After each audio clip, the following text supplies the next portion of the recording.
Bien, bajo un poco la luz para que se vea bien, espero no se queden dormidos. Estoy grabando, ¿no? A ver, sí, estoy grabando. Continuamos con aspectos un poco más de la ingeniería de procesos. El lunes pasado vimos hartas ecuaciones, ¿cierto?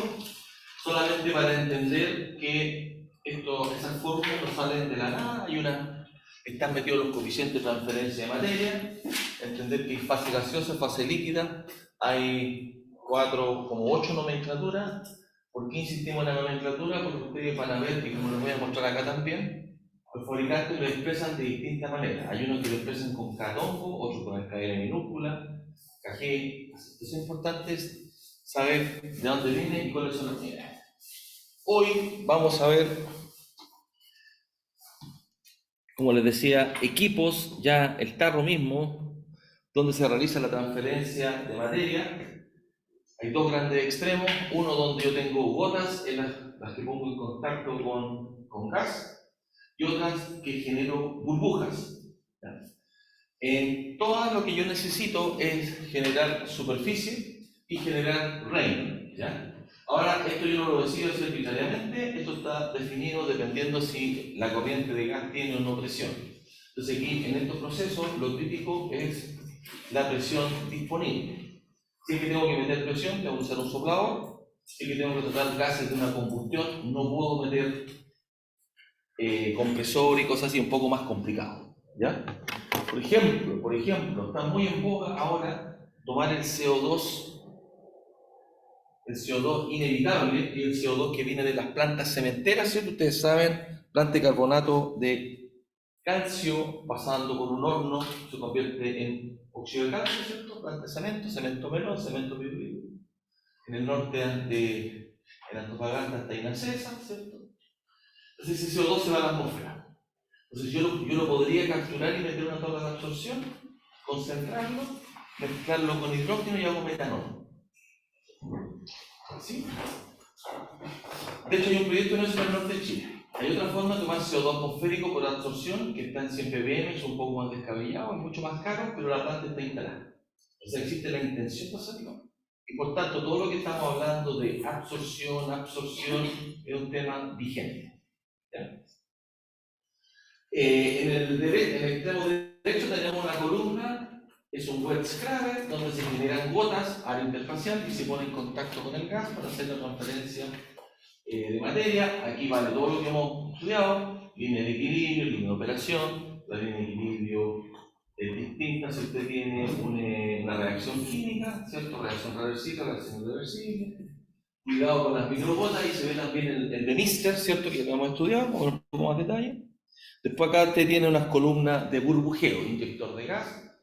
Tenemos la tecnología para medir tamaño de burbuja y fracción de gas, por tanto podemos determinar el área interfacial. Laboratorio que empezaron esta semana.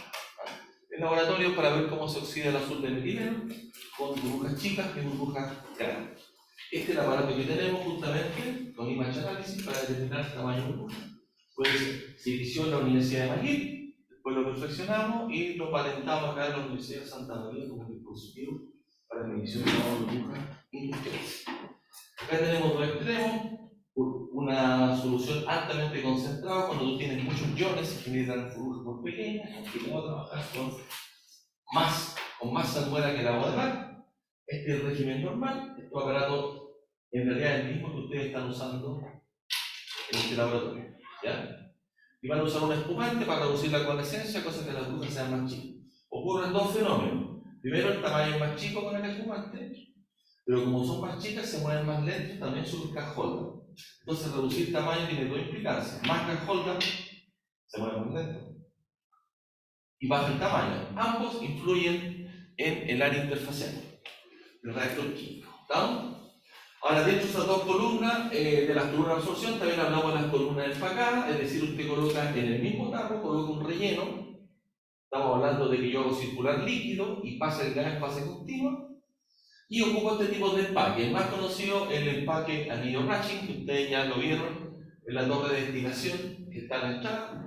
Todos estos equipos que se ven acá se ocupan tanto para destilación como absorción, es decir, un sistema que me permite contactar vapor con líquido en el caso de la destilación o gas con líquido en el caso de una absorción o desorción. Aquí en una foto un poco más pequeña se ve en forma volteada cómo están colocándole las tapitas a un plato. Si no me equivoco, si mal no recuerdo, esto es una sección de la torre de destilación de oxígeno, que fue la que vimos en la clase 1. Son equipos grandes, 2 metros, 4 metros de diámetro. Hay torres de plato, vamos a discutir un poco la torre de plato, cómo opera, la condición de lloriqueo e inundación. Yo puedo trabajar con el NSODG, ¿cierto? Pero aquí estoy limitado por la hidrodinámica. Y recuérdense el Padre Nuestro, lo pido que la noten ahora, el Padre Nuestro de ingeniero de procesos es revisar la termodinámica, mecánica de fluidos, transferencia de calor, transferencia de materia, entendiendo difusión, área interfacial, coeficiente, ¿cierto? Tipo de equipo para la tecnología. Después la parte de reacción química, no es lo mismo una absorción con reacción química, ¿cierto? Pero esos son los 5 puntos más importantes. Evidentemente, a la medida que avanzan en la carrera, a esto van a agregar después la parte de control automático, los chips de seguridad, ¿cierto? Después diseño de proceso y todas esas cosas. ¿Bien? Y en el diseño de proceso la parte ambiental. ¿Okay? Bueno, siguiendo con este equipo, lo que nos interesa justamente es identificar los equipos donde lo uso. En la medida que aparezcan, voy a darle unos casos de ejemplo. Reconocer los tipos de empaque, cuándo me sirve el anillo ratchet. De hecho, la semana pasada hice una declaración. Siempre el empacado estructurado me va a convenir. Es un paquete que uno tira de una vez. ¿Ya? Es 3 veces más caro, es un estimado, ¿no es cierto? Pero tiene menos pérdida de carga y el KGA, fíjense, ya saben lo que es, o podría a veces expresarse como el KLA, es más pequeño. ¿Ya?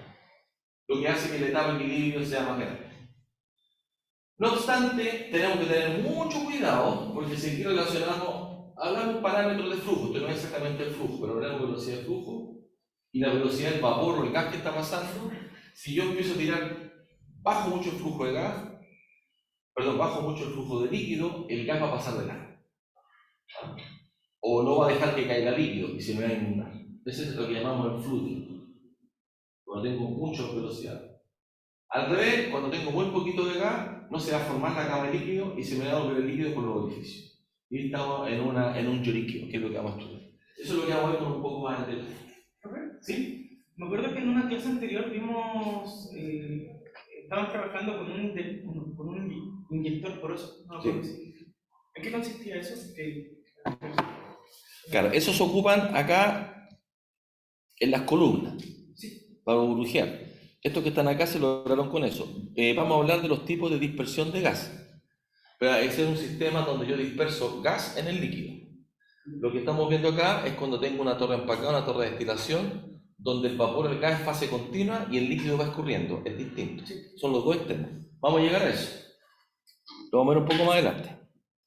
Justamente estos son los posibles casos. Por un lado tenemos, cuando aparecen estas como rayitas, vamos a hablar de platos, que son unos discos que están perforados o tienen unas otras cosas que hacen que controlen, que tengan mayor tiempo de residencia del vapor o el gas. Lo vamos a ver en detalle. Después, esa cosa rellena es un empaque, y el empaque ya sabemos que pueden ser anillos ratchet, teledete, montura, un montón de cosas, donde está el tema material, el tema tamaño, el coeficiente de transferencia, la pérdida de carga. ¿Ya? Después tenemos acá el wet scrubber. Paralelo al wet scrubber también tenemos el Venturi. Venturi tiene una reducción, ¿cierto? En general el wet scrubber se puede hacer con un tambor cualquiera y un distribuidor. Es el más simple de hacer. Nosotros construimos una vez uno para tratar una corriente con cloro, gas cloro, que es súper peludo, súper peligroso, con una bomba que recircula con soda. Le hicimos en un equipo de un L sobre D de 3 más o menos, perfil de vidrio. Está montado. Y claro, y después pusimos la mega chimenea con un tubo PVC para pasar piola donde se vaya la pluma ahí de gas. Lo importante es que el gas final se vaya alto. Después tenemos las columnas de burbujeo, columna inyector gas líquido, hay varios inventos. Las columnas se ocupan también en el proceso de flotación. Les voy a mostrar un caso también donde ocupamos la dispersión de gas para disolver yodo, reemplazar el yodo. Hemos trabajado con eso. Y después vienen unos que son mezclas vapor, pero además es centrífugo para dar la fuerza de separación. Nunca lo he ocupado, así que no les puedo dar mayores detalles. ¿Ya? Pero esos son los que existen. Son los casos más extremos. ¿Ya? Acá tenemos lo que les explicaba, la comparación entre un wet scrubber y un lavador de gas Venturi. Puede ser también con un cono eyector. El hecho de que yo genere un chorro de líquido, eso inmediatamente la velocidad con una tobera me genera vacío. No es necesario que tenga una reducción. ¿Ya? Si ustedes lo ven, por ejemplo, en la ducha, el hecho de que caiga el agua con velocidad, la cortina se chupa. Entonces, por ejemplo, hay otros dispositivos como la celda Jameson de flotación que tenemos en el laboratorio de control, que tiene un cono eyector y un tubo, un taucán, el solo hecho de generar un jet de líquido, chupa aire. Lo mismo se ocupa con los eyectores de vapor. Tú metes vapor, con eyector de vapor, para generar vacío. Si tú quieres, por ejemplo, la etapa de cristalización, para producir cloruro de potasio, para cristalizar y evaporar el vacío, ¿se acuerdan de los 3 meses de evaporación? Evaporador de múltiples efectos. Bueno, si no, lo vamos a ver en el curso de desalación. Hay 3 formas de hacerlo. Entonces tú generas vaporización en vacío, cosa de poder reducir la temperatura y aumentar la tasa. Ese vacío se genera con eyector de vapor. Aquí lo interesante es que ambos equipos son para casos donde yo tengo un gas de chimenea, no tengo mucha disponibilidad de presión. Estamos hablando de que pasa aire con un ventilador. Y un ventilador estamos hablando de una presión de descarga de unos 15, máximo 20 centímetros cúbicos de agua. Si yo ya tengo que burbujear un gas, ahí necesito mínimo 2 bares. Y ocupo un soplador de lóbulo. ¿Estamos claros? La mecánica de fluido del parámetro. ¿Estamos? Entonces uno decide el equipo lo que va a hacer dependiendo de las condiciones del gas, si no tiene que empezar a agregar cosas. ¿Ya? Aquí en ambos casos es el mismo proceso donde tú tienes una gota donde hay un proceso de transferencia, lo que estudiamos de capa límite, ¿cierto? Puede ser cono sin reacción química. Perdón, en ambos casos con H2S o SO2. No es lo mismo hacerlo reaccionar con soda. Si vamos a reaccionar con soda en un ambiente oxidante, ¿qué va a pasar con este H2S? Se genera azufre elemental que lo puedo utilizar. Ese es el caso que les explicaba de la planta La Farfana. La Farfana, una planta que hace tratamiento de agua municipales. Los lobos que se generan, que es orgánico, eso lo van a un digestor anaeróbico, generan gas natural, CH4, que es purificado. Purificado significa remueve CO2, monóxido de carbono y H2S. Y el H2S es tratado en un wet scrubber. El wet scrubber no es perfecto, siempre quedan colas. Un absorbedor no es eficiente. Te van a quedar 10 ppm, en realidad no sé, pero ppm del gas tóxico. Y esos pasan después por absorbedores con D. De preferencia, esos absorbedores son absorción con reacción química con permanganato de potasio. Eso lo hemos discutido un par de veces, ¿cierto? Lo hemos mencionado antes. Y eso lo vemos en la sección de absorción. ¿Sí? Técnicamente, como el Venturi, el inyector Venturi, Chupa gas, esa es la ventaja. no, pero la idea es que siempre está cocorriente. O puede existir como contracorriente, sí. No. Como genera vacío con el líquido, es cocorriente. El otro no, el wet scrubber es contracorriente, porque tú enchufas el gas. Entonces, en ese sentido, es más eficiente el wet scrubber. Es más eficiente la toma en pagar, pero necesita presión. ¿Ya? En cuanto a capacidad. Bueno, acá, en el caso de la gota, recordar que solubilidad de Henry, en caso de diluido, hay una reacción reversible para el caso del NE y el DEA, ¿sí? Si hablábamos de que conviene tener un inventario de estos productos, y la reacción irreversible en el caso de la soda, ¿ok? Solamente para recordar. Acá ya vemos un poco más en detalle los empaques. De nuevo, primero el material, si es con temperatura, si es corrosivo, si es ácido, si están, por ejemplo, tratando ácido sulfúrico al 98%, que es súper viscoso, cerámico, hay reacción exotérmica, tiene que contar la temperatura, o a veces hay un producto que no quiero que reaccione. Acuérdense que el oxidar no significa que no se oxide. Hay una tabla de propiedades, pH o RP, donde está, no, el oxidante no es para todos. ¿Ya? Y después la segunda derivada de esto es el coeficiente de transferencia y la pérdida de carga. Cuando hablamos de pérdida de carga, decimos, son tantos centímetros columnas de agua o pulgadas de agua por metro de empaque. Ese es el valor que estamos buscando. Por tanto, utilizar el calculador. El más típico, el más simple, es el anillo Ratchet, que es un tubo pelado cortado. Después hay otros que tienen área intermedia. Después están las monturas PERM, porque tiene que ver con cuando estos se montan. El factor que tiene de empaquetamiento, ¿cierto?, va variando dependiendo del tamaño del equipo. En general, cuando son equipos más chicos, y lo digo inmediatamente, el criterio de diseño es que el diámetro de cualquier cosa que ustedes tengan en una columna tiene que ser al menos 10 veces, ideal 30 veces más grande, ¿se entiende? Yo no podría tener una columna de 4 pulgadas con empaque de 1 pulgada, porque si no se canaliza, es una cosa muy básica. Cualquier experimento que ustedes hagan, lo que tienen dentro, absorción, reacción, lo que sea, hay un 1/10 que se tiene que cumplir. Yo ocupo 1/30 siempre para todo esto, ¿vale? 1/30, como factor. Ahora, una vez que usted tiene, no es lo mismo cargar una columna con empaque así de comprimido, si yo la revuelvo se achica un poco más, porque les recuerdo que todos estos cálculos son en función del volumen del empaque.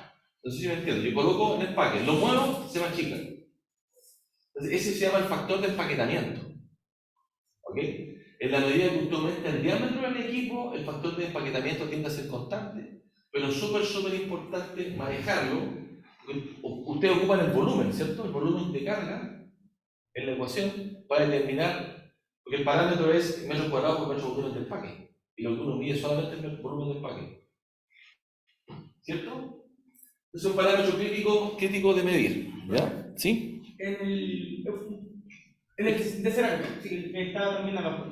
¿Ese se utiliza para cuando se quiere homogeneizar la transferencia de calor? No, cuando tienes procesos que generan mucho calor, por ejemplo, el plástico no te sirve, o cuando tienes cosas que son corrosivas, te conviene más un cerámico. ¿Ya? Bueno, acá están un poco más en detalle, estos se llaman, se me olvidó, eso, algo así como go through, que pasan a través. Porque fíjense que es re complicado y uno se puede poner creativo y desarrollar uno nuevo con la impresora 3D y gana un poquito más la transferencia de materia. Es un poco lo que se ha estado estudiando y hay área de desarrollo para esto. Recordando que hay dos parámetros, el coeficiente de transferencia material, que se puede tener experimentalmente, que en función de lo que estoy absorbiendo, yo puedo tener una columna, suponte, con estos empaques, y con soda, se absorbe H2S, tiene un K, pero se absorbe CO2, tiene otro K, y se absorbe CO2, tiene otro K. En función de las moléculas que estoy absorbiendo y de las condiciones de flujo. No es propio del empaque el coeficiente, pero sí es propio del empaque el delta P. Y hay delta P en seco y delta P con líquido. Normalmente lo tienen delta P en seco, después tienes que corregir el delta P en seco con el líquido. ¿Se entiende? El delta P es más universal, ¿ya? Mi mayor preocupación es el delta P, ¿ya? Recordad que el parámetro de nuevo son los metros cuadrados de superficie que se va a mojar. Usted también tiene el área transversal del equipo, ¿cierto? Todos los cálculos se hacen en función de los metros cúbicos, lo que sea en flujo, por el área del equipo. Ese es un flux de los flujos, ¿cierto? Líquido. Pero para calcular el flux molecular, yo ocupo el área interfacial. Este metro cuadrado que está acá es el área interfacial por metro cúbico empaque, ¿ya? Solo así como vuelo bajo, ¿cuál tiene más interfacial? ¿La anillo Ratchet o este? ¿Qué cosas de esto? Tiene mucho más, porque tiene los intersticios intermedios. En cambio, el anillo Ratchet tiene el manto exterior, el manto interior y las tapas. Yo no podría calcularlo. Si le coloco un tabique entre medio, agregué también el área del tabique. Se gana un poquito más. ¿Se entiende? Después aparecen los empaques estructurados que resuelven el tema de la aleatoriedad de este factor de compresión. Y de nuevo, hay acero inoxidable. Estos que están acá, esos cooling water. Estos se están usando harto en las torres empacadas. En las torres de enfriamiento. Que pasa el gas sin mucha pérdida de carga, tiene un ventilador, tiene alta superficie, es un poquito corrugado, lo que no quiere es que se forme un film, porque si no se le pone carbonato de calcio, igual. En cambio, un poco corrugado se evita, Y la tendencia es cambiar los tipos de empaque. Ayuda mucho, es mucho más caro, pero la operación de la torre de enfriamiento mejora. ¿Por qué estamos preocupados por las torres de enfriamiento? Primero, no hay agua. Entonces, por ejemplo, ahora salió un desafío público para la empresa Molimet de ayúdennos en las torres de enfriamiento para no perder agua. Hay otros casos más críticos, como la planta de San Isidro, que tienen en periodo de verano comprar agua para la torre de enfriamiento.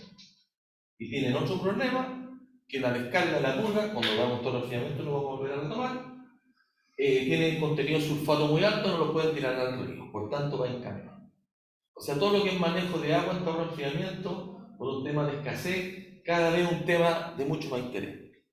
De hecho, eso nos recuerda que por ahí en 2017, 16, con Iván y Belén, exalumnos neobolistas, hicimos un invento, torre de enfriamiento con heatpipe, ganaron un concurso en Poder Cotec, pero era mi ayuda, y desarrollamos la tecnología.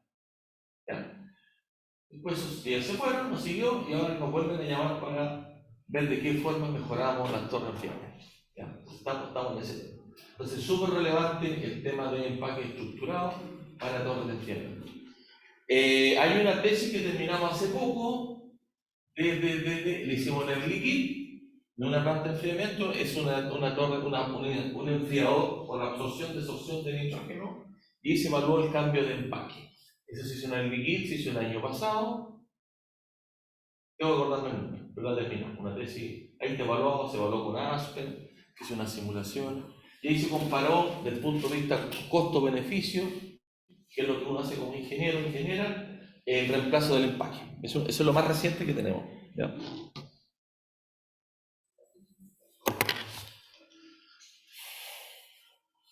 Claro, aquí hablábamos que hay otro plus que es la mantención. Cuando tú quieres reemplazar, claro, uno dice, paro la planta 3 días o la paro un día, eso tiene un costo. Entonces, si 3 o 4 años son 15 días de no operar, entonces ahí se pagan los costos. Entonces, cuando uno evalúa, tiene que considerar los tiempos de mantención, el tiempo de arriendo de grúa, porque tú tienes que arrendar una grúa para sacar el empaque y todo, y el sanatorio no. Entonces, esa es la tendencia de not to mention que cada vez más complicado meter gente a operar la planta, con los permisos, es súper lento, cada vez más. Por ejemplo, uno ya se metía, hacía cosas, instalaba cuestiones, ahora ni siquiera puedo tomar un destornillador. No sé. ¿Sí? ¿Los estructurales son de distintos materiales? Claro, estos que están ahí, estos que están ahí, hay de acero inoxidable, hay plástico, hay de PVC, esos de allá son de PVC, para el torre de enfriamiento. ¿Qué otros materiales más que no conozco? Pues no lo he visto, ¿no? Pero eso está en la tesis que ni ya voy a acordar el nombre. Hay una compañía, o sea, hay varias compañías que se dedican a esto de los empaques y distintos materiales.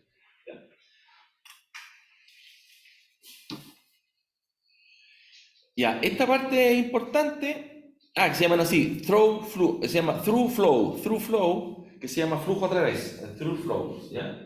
Este es el caso del high flow, que es de alto flujo, este diseño. Entonces aquí hay una comparación relativamente cualitativa, donde se compara los anillos Rashi, los Saturn, que no tienen cosas intersticio intermedio, comparado con todos los otros que se llaman throw flu, que es este tipo de acá. Entonces, por ejemplo, si veamos el costo, es muy alto en el estructurado. Yo le decía que es 3 veces relativo al tener anillos Rashi. Después la pérdida de carga.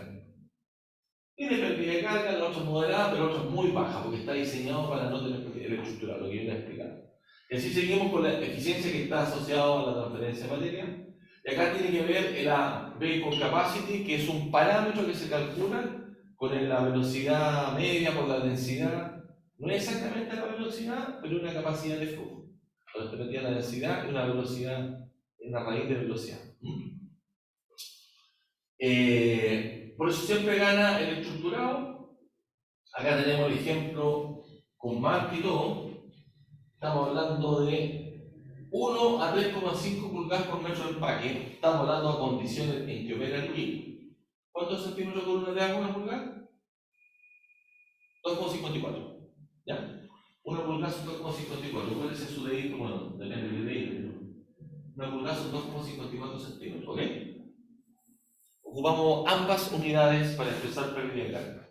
Centímetros, milímetros, columna de agua, y tienen que manejar, no pueden quedar mirando por el techo cuánto es, no, tienen que saber, ¿ok? Pero es poquita tú soplas. A ver, el humano es capaz de generar más vacío que sobrepresión, no sé si me explico. Y lo podemos medir con un diferencial, lo hacemos. Me acuerdo que había un chico que era muy bueno para el pito, el yermo, le decíamos, estudiante.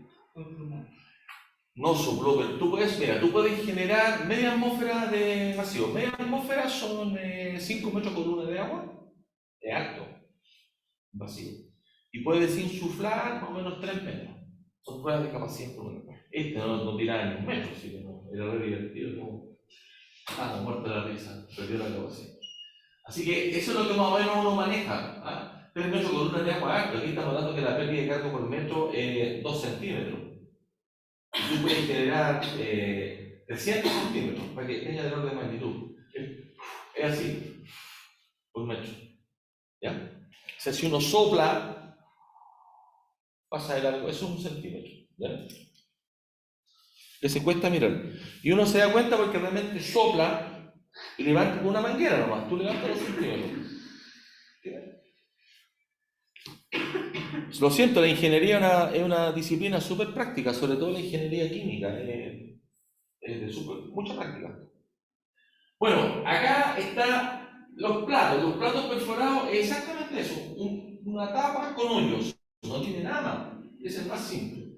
La torre de destilación que ustedes van a usar cuando veamos destilación es la torre de verlo.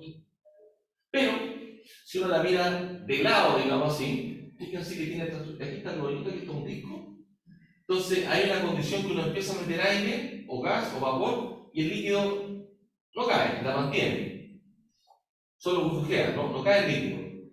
Pero tiene una altura de líquido suficiente, cuando esto se rebalsa, pasa con en este caso un tubito de agua que sigue. Veamos este por ejemplo. Entonces aquí hay líquido que me cae en el rato anterior, esto se inunda, y este es el nivel que me determina la altura. Esos son normalmente 2, 3 o 4 centímetros, es poquitito, uno no determina. Eso me da la altura hidráulica del líquido. ¿Se entiende?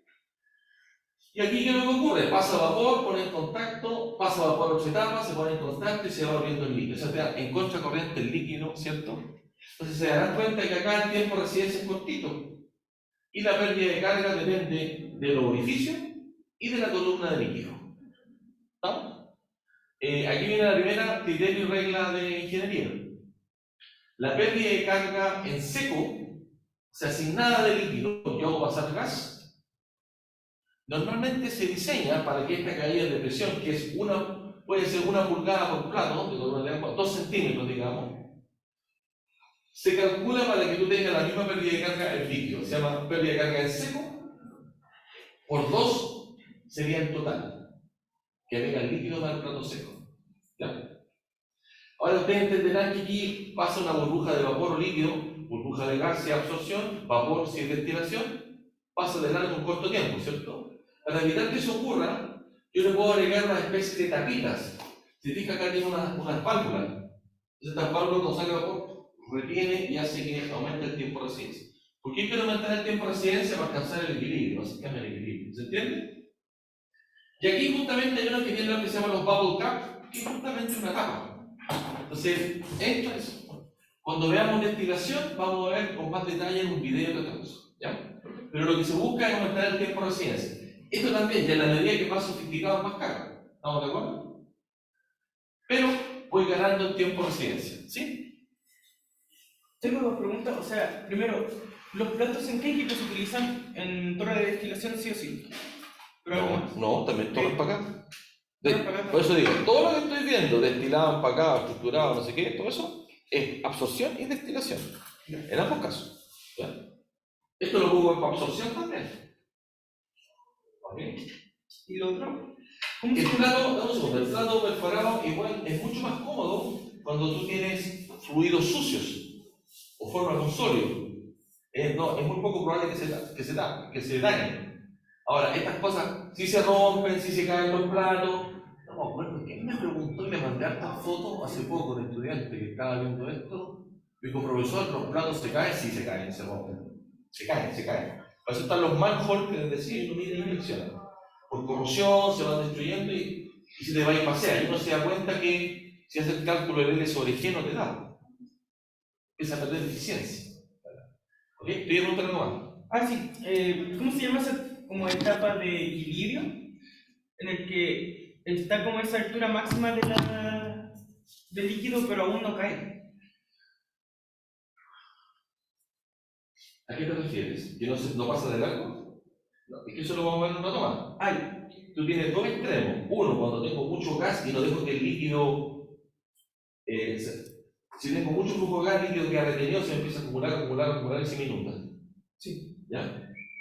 Y después tengo el caso extremo donde tengo muy poco flujo de gas y se me escapa por el orificio. Ese choriqueo. Y esto se llama inundación. No, pero es que nombró que normalmente la altura hidráulica. No, es otra cosa. Si yo no tengo nada, hago pasar gas, normalmente por plato la pérdida de carga se llama pérdida de carga en seco.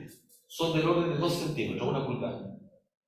Y cuando agrego el líquido, por diseño, la componente hidráulica es la misma que seca. Por tanto, la presión de la pérdida de carga por plato es 2 veces la pérdida de carga que tengo en el plato seco.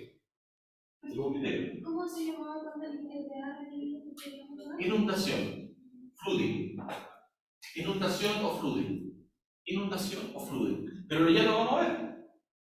Está acá, mira. Está con lujo de detalle, porque lo hice ahora. Ahí está, de ahí explico los casos. ¿Ya? ¿Ok? Viene. O sea, así con la pregunta, viene. Ya, estamos claros que aquí yo modifico el plato, le coloco una tapa con el objetivo de generar tiempo de residencia y por tanto se acerca más a la línea de equilibrio, por tanto es más eficiente. Pero me genera más pérdida de carga. ¿Qué pasa acá? ¿Cierto? ¿Estamos de acuerdo? Acá ya está lo que hablábamos de un poco en corte el plato, una placa con orificio. Después tenemos estas válvulas, que es una cosa que se levanta como una araña. El segundo acá es como una araña. ¿Ya?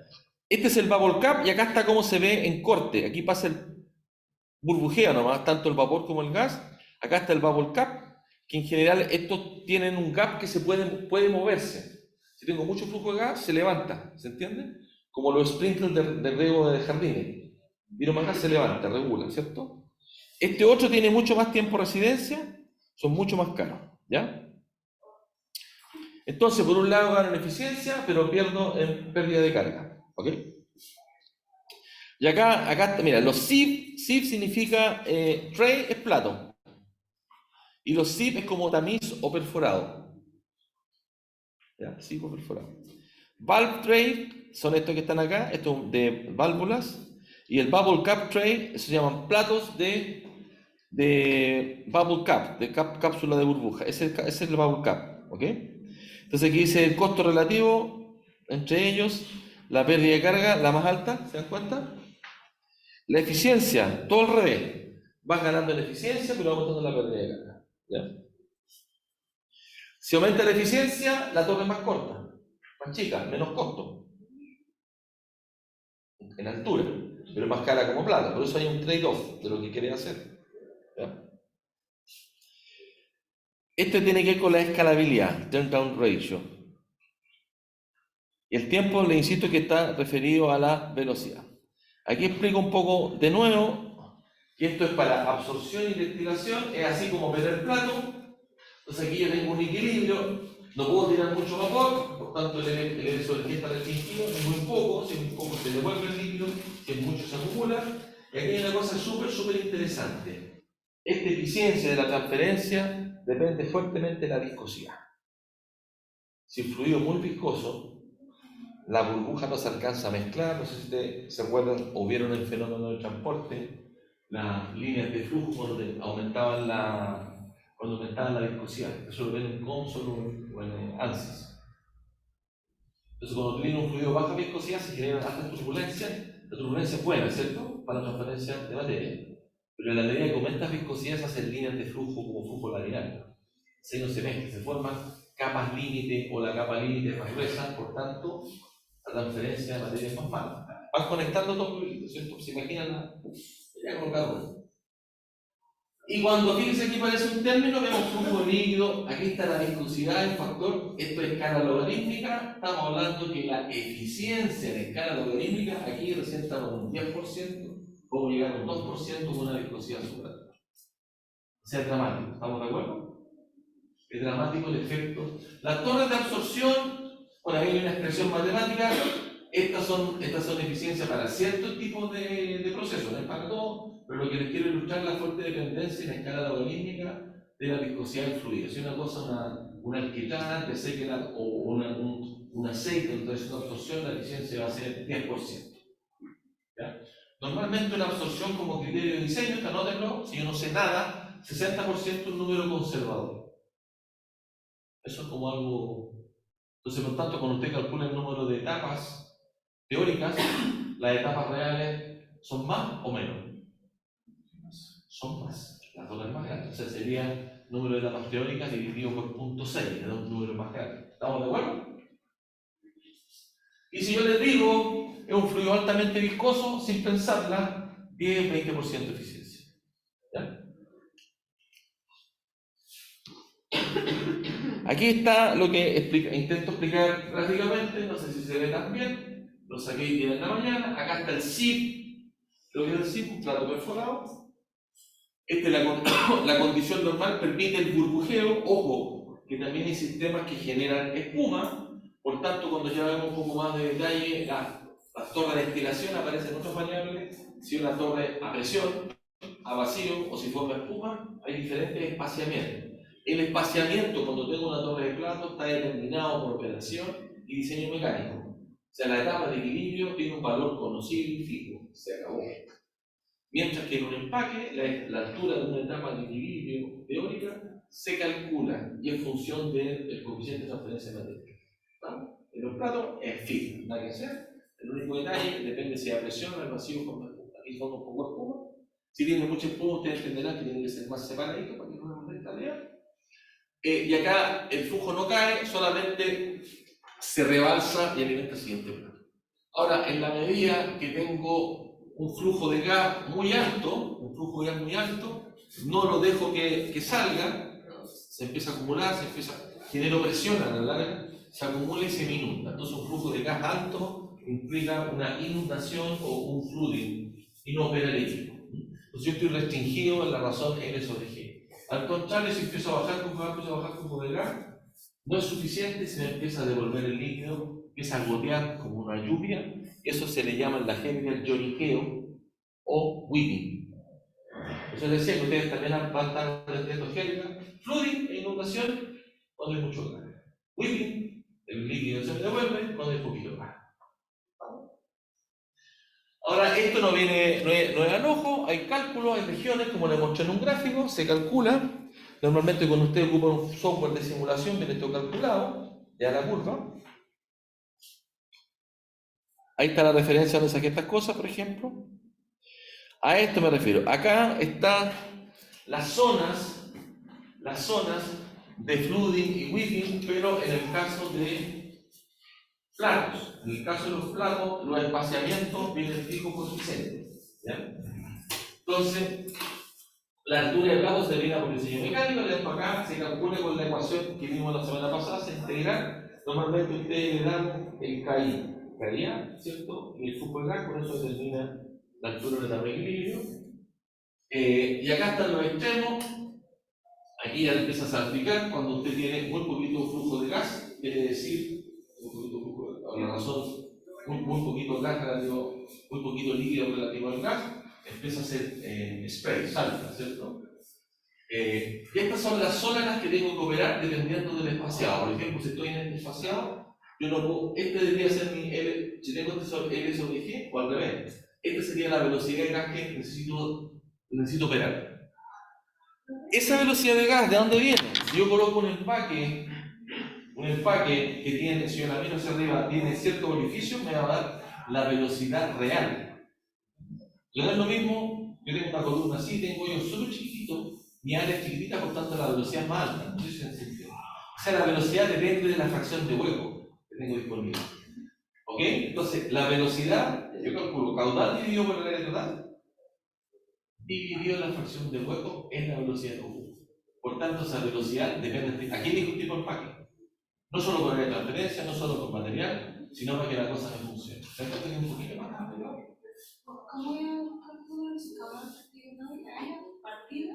O sea, primero tú calculas la velocidad en el columna vacía, que es el área, tienes la velocidad. Pero si tú tienes cosas entre medio, para ver, va a andar más rápido, porque hay cosas que construyen el paso. Y la velocidad es la velocidad caudal dividido por área, dividido en la fracción de hueco. Perdón, 1 menos la fracción de hueco. No, dividido en la fracción de hueco. Y eso, Yo quiero que tengo libre. eso es para columna vacía.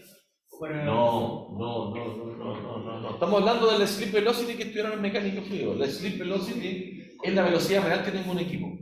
Entonces no es lo mismo, yo tengo un equipo que tiene 1 metro de diámetro y le estoy metiendo 100 metros cúbicos hora. No es la velocidad promedio, va a depender cuál es el área libre. Eso es, el área libre.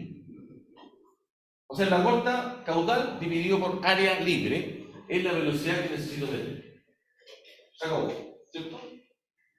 ¿No le demos vuelta a eso? ¿Sí? No sé si me dijo, el Tyson que Mucho, fíjate, el L sobre G es súper bajo, poquito líquido, salpica, funciona como una tobera.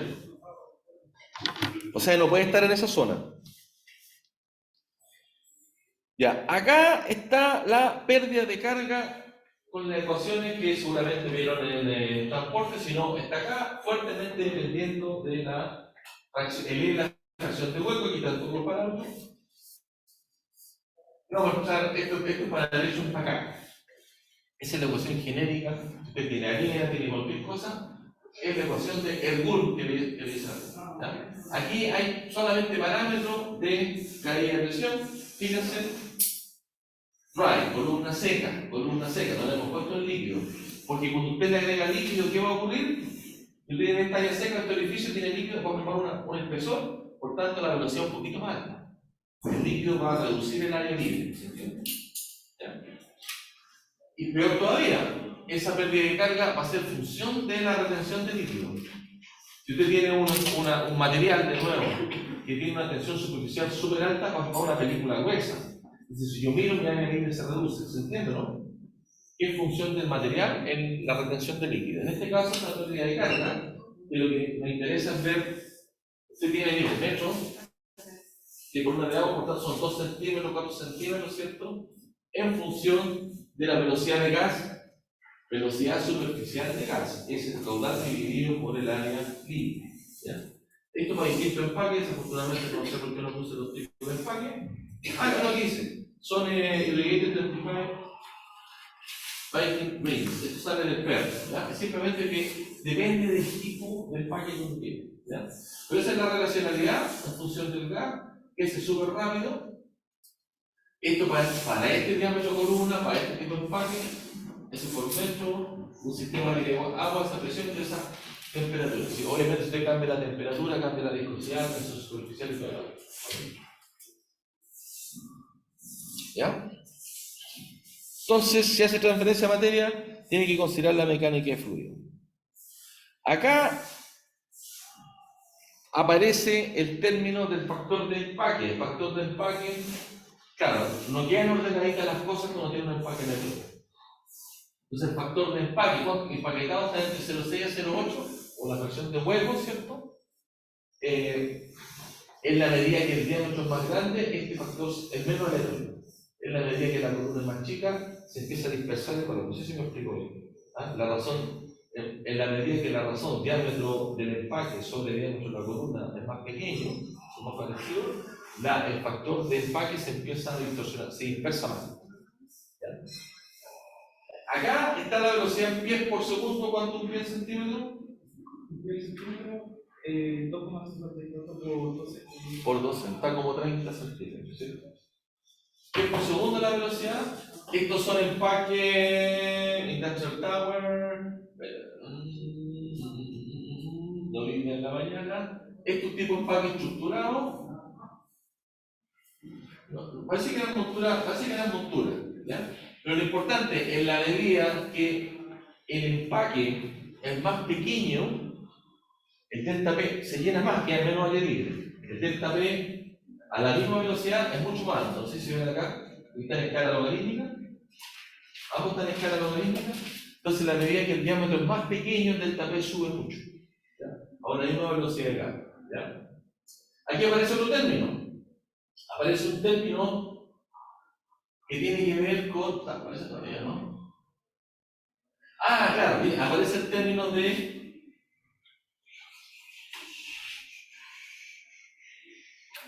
Este FPS, que es velocidad. Fíjense, esa velocidad la que le explicaba recién es dividido por la fracción de hueco para que vea la velocidad intersticial.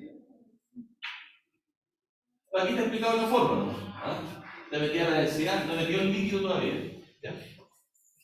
Lo que ocupamos tomar para acá es esa ecuación de más abajo, más simplificada. Fuertemente dependiente de la fracción de hueco, ¿ya? Ya, acá está la retención de líquido. La retención de líquido tiene que ver con la tensión superficial cuando se moja. El espesor del líquido. Ahora, ¿por qué me interesa medir esto? Porque ese espesor de líquido me va a afectar la pérdida de carga, ¿ya? Entonces, acá intentemos explicar el gráfico. De nuevo, velocidad superficial de gas. En la medida que uno empieza a meter más gas, el líquido ya no escurre en el empaque. Se empieza a acumular. No obstante, están diseñados para que se mantenga relativamente constante, ¿cierto? Cuando hablamos de Holdap, es una fracción. Teníamos gas Holdap, ¿se acuerdan que ustedes lo van a estudiar ahora? En la columna de gas líquido en su laboratorio. Es fracción, son metros cúbicos o centímetros cúbicos de gas sobre centímetros del reactor. Se parte con un volumen así, de aire, se expande, creció tantos centímetros, tiene más volumen, es un volumen extra, el gas Holdap. ¿Se entiende? Relativo al volumen total. Aquí por eso aparece metro cúbico, metro cúbico. Aquí estamos hablando de los metros cúbicos de líquido, la fracción. Por tanto, si lo multiplico por 100, ahí está por 3 a la menos 1, eso es 3, no puede ser. Ah, 0,3, está bien, 30%, la medida que sube. Claro, aquí hay un 1%, 2%, 3%. De retención de líquido retenido respecto al volumen del equipo. Eso está esta condición. Entonces ahora, este líquido, ya operando el equipo, llegamos a determinar una ecuación que me agrega el factor, este factor de acá, considera, esta es la velocidad del líquido, el factor de retención del líquido. Y ahí recién tengo el delta P. Si yo la pérdida de carga en columna seca siempre va a ser más baja que cuando estoy operando con líquido. ¿Ya? Porque si yo la miro por debajo, seca, veo todos los orificios. Pero si le tiro, imagínate tener una placa en un orificio, ves seco en el orificio solo, ¿cierto? Pero cuando tú tienes líquido, o en un empaque, tienes un espesor de película de líquido que te reduce el área libre. ¿Lo ven? ¿Ya? Ahora, todo esto es experimental. O sea, como diablo calculo una cosa que parece un tallarín, de calcular algo. Entonces, por ejemplo, aquí son a modo de ejemplo, estos son los santos, estos son este tipo, otro diseño, de ese tamaño. Acá tiene el parámetro C2, el parámetro C3. Son muy distintos entre ellos. Entonces esos parámetros, nosotros no los ocupamos, no calculamos nunca esto ni en los software, pero hay que entender que la pérdida de carga es un parámetro súper importante para ver si opera con el equipo, un parámetro del diseño, para ver si usted coloca un ventilador, un soplador, podría restringir la operación porque no puede tocar, y todo esto viene en el simulador. ¿Ok? ¿Se entiende? Ya, y aquí viene una cosa que es la más importante, y que se la había transmitido. El coeficiente de transferencia de materia, fíjense lo que aparece aquí. Aquí aparece un KLA, K cuando está sola. Cuando está sola está expresado en función de fracciones de gas, fracciones líquidas, ¿cierto? Cuando es K' tiene unidades de presión, ¿cierto? Un K'L tiene unidades de concentración, un K G' tiene unidades de presión parcial. ¿Sí? Después aparece un K mayúscula, que es global, y después un K con un tongo arriba, que quiere decir que está calculado con esta media logarítmica. ¿Ya? Entonces, justamente aquí lo que estamos mostrando, hablemos factor de capacidad del gas, este es el flujo de gas. Fíjense, esto es medido experimentalmente. ¿Cuál es el KLA que tienes acá? ¿Se acuerdan que hablábamos de que el KLA o el KGA lo íbamos a ocupar para determinar la altura de una etapa? Esos son datos. ¿Y qué relación hay entre el KLA y el KGA? Están relacionados todos con la suma de resistencia en serie, ¿cierto? De los residuos. Un K global, cómo pasando de un lado a otro. ¿Ya? Entonces aquí, fíjense, dos tipos de material distintos. No, pero los dos son plásticos. Uno es G-Flow y otro hay una pequeña diferencia, no sé si está dentro del error experimental, esa es la diferencia que hay entre dos empaques que tienen distintos diseños.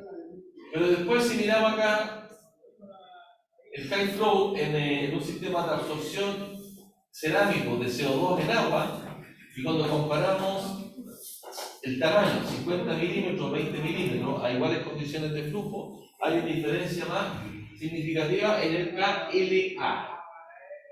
¿Ya? Aquí es más notoria la diferencia, ¿se ve? Y en función, en este tipo de empaque, acá está representado como un flujo de líquido.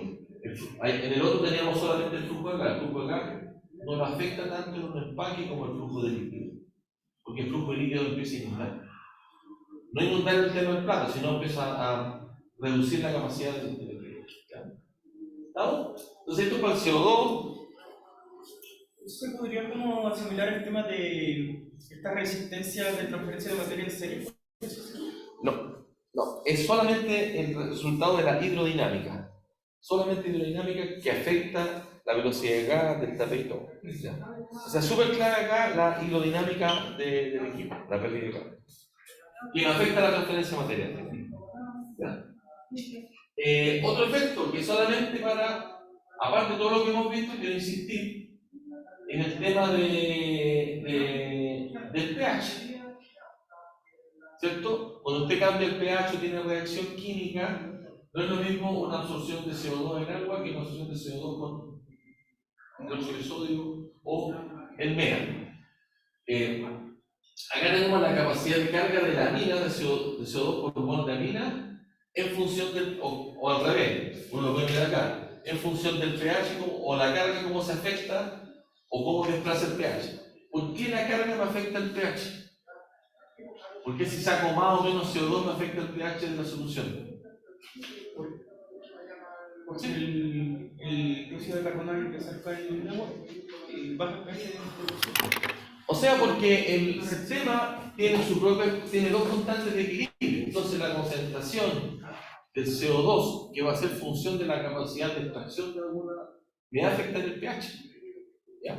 Pero a su vez, ese pH me afecta la solubilidad del dióxido de carbono. La medida, si yo tengo un agua con gas y agrego limón o vinagre, se me escapa el CO2. ¿Se entiende? En la medida que tú bajas el pH, dissolve más CO2. Es una técnica. Si yo quiero evitar carbonato, meto ácido sulfúrico. En general, ¿el pH incluye la solubilidad? No, estamos hablando del CO2 que tiene su constante equilibrio. Solo con el CO2.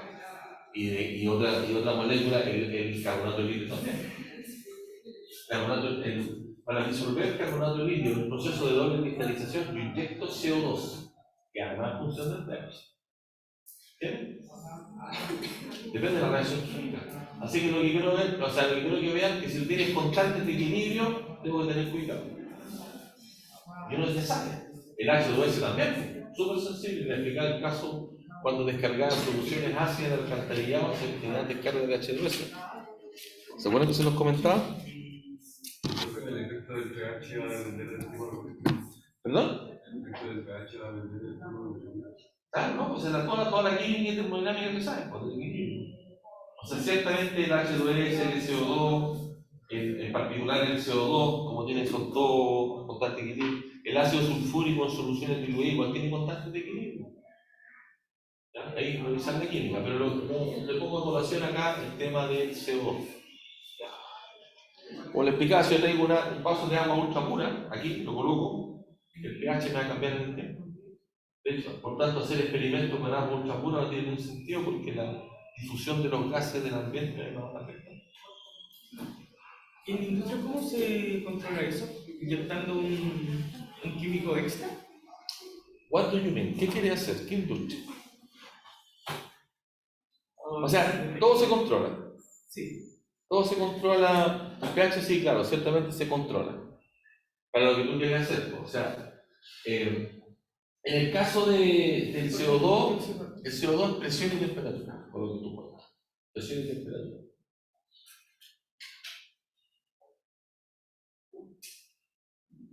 Entonces lo que quiero hacer es pensar el equilibrio del dióxido de carbono y así. O sea, si estoy haciendo una desorción, me va a convenir trabajar a pH bajo. Si estoy haciendo una absorción, me conviene un pH más alto. Me va a ayudar a la reacción química. ¿Okay? Por eso hay reacciones que son con hidróxido de sodio, ¿verdad? Porque una reacción ácido-base. ¿Ya? Ya, mira, esta es la tabla del Perry, vamos a tratar de interpretarla. Estos son los efectos del tipo de empaque, que tengo arriba, mira, K, tongo, G. O sea, un K mayúscula, un coeficiente global, en la fase gaseosa, porque lo midieron, el experimento lo hicieron para medirlo así, y para evitarse los problemas de las concentraciones está multiplicado por esta medida logarítmica, ¿cierto? O sea, esto es un Kg por un XPM, ¿cierto? Sin variarse, simplemente va, eso es una condición específica que puede ser la cosa, ¿ya? Está el KGA, ¿te acuerdas? Aparece como kilomol hora metro cúbico. Acuérdense que dice A era el metro cuadrado por metro cúbico, pero cuando lo queda multiplicado por el KGA, quedan los moles hora por metro cúbico. Entonces son por metro cúbico de empaque. Fíjense que acá tenemos un flujo de líquido, dos condiciones, en 2,7, son dos condiciones de flujo. Acá tenemos el tamaño nominal del empaque, más grueso, más chico, ¿ya? Y fíjense cómo va variando bajo la misma condición, 30, 27, 40, no sé, los asteriscos, ¿ya? Ya si los cambiamos de empaque, es más chico el valor del KG. Y esto es específico para la operación de CO2 con esa concentración con hidróxido de sodio. O sea, es una reacción, lo que hablábamos recién, una reacción de absorción que se favorece en un pH más básico a esa condición de temperatura. Porque, por ejemplo, si yo subo la temperatura, ¿qué pasa con la absorción? Es menor. Por tanto, voy a reflejar un K más chico, a lo calentamiento. Si aumento la presión, aumenta, mejora. ¿Estamos claros? Entonces, por eso es muy importante estas condiciones. Ahí están los rangos. Y aquí solamente para comparar que puedo tener condiciones de N sobre G o de modo R o tipos de empaque, esto sobre el coeficiente. Aparte está el efecto sobre la pérdida de carga. Cada cosa que, recuerden que cada uno tiene sus propios parámetros para calcular la pérdida de carga. Ahora, la gracia es que cuando uno esto lo hace en Aspen o lo hace en algún software de simulación, esto viene calculado. Pero lo que yo quiero que, insisto mucho, que esto es específico para el sistema y el tipo de empaque. ¿Ya? Y es complicado calcularlo. Por eso, bienvenidos son los software que viene con esto. Ahora, el empaque que vende Norton, por ejemplo, que de hecho son datos que nos entrega la empresa, no son los reales, porque hay temas de competencia. Entonces yo te encargo, estos son mis parámetros. Entonces la empresa de ingeniería como Kellogg maneja sus propios valores. Estos valores de litro y todo son solamente referenciales. ¿Estamos?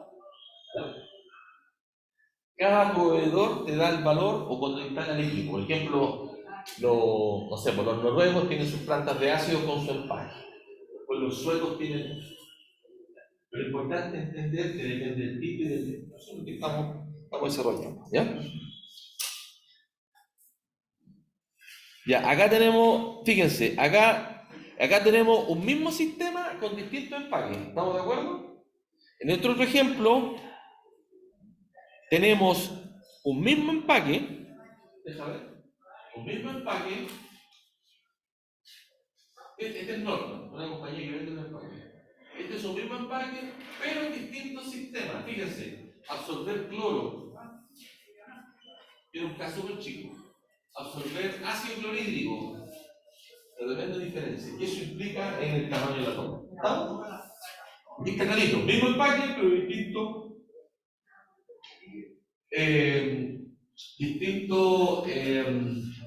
medios de absorción. ¿Qué empaque utilizan aquí? ¿Cómo? ¿Qué empaque utilizan aquí? Acá está escrito, aquí saben. Ven que son 38, son cerámicos 38 milímetros Interlock Sanders. Soluto gaseoso, ese es el cerámico Interlock Sanders. ¿Ya? Entonces aquí un mismo empaque con distintos sistemas. Hay alta diferencia, ¿no es cierto?